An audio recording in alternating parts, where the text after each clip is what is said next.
আসসালামু আলাইকুম। Senior citizen সমাবেশ সিরাজুল ভাই আয়োজন করছে। মানে এই যে প্রতিষ্ঠানটা হয়েছে আমাদের সামনেই হয়েছে আর কি। এর উদ্দেশ্য কি সেটা সিরাজুল ভাই বলছে। এটা মহৎ উদ্যোগ বলে আমি মনে করি। আসলে ওল্ড হোম আমাদের বিশেষ করে বাংলাদেশে যেখানে ফ্যামিলি বন্ডিংটা খুব ভালো, এখানে এটা প্রয়োজন নেই। যাদের সম্প্রীতি আছে, পরিবারের সদস্যদের সাথে আন্ডারস্ট্যান্ডিং আছে, মিলেমিশে থাকে, তারা এটা কল্পনাও করতে পারে না।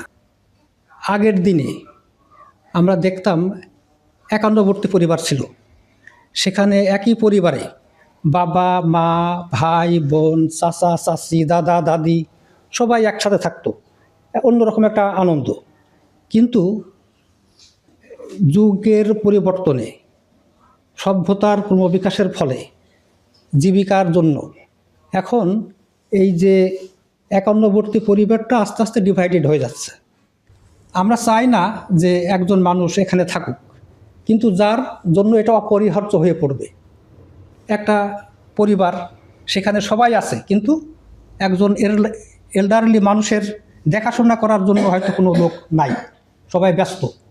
তাহলে সেই মানুষটাকে সে কোথায় থাকবে?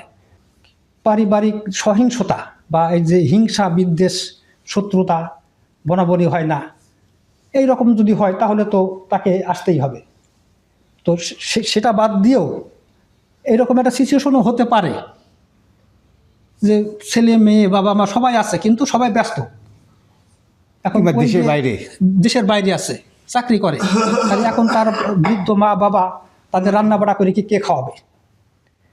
এখন ঘর বাড়ি সবই আছে, তারপরেও দেখা যাচ্ছে যে এই যে এখানে সেরকমের একটা পরিবেশ যদি হয়, কারণ একটা বৃদ্ধ মানুষের কিন্তু আপনার সঙ্গ লাগে, কথা বলার মানুষ লাগে, তাই না?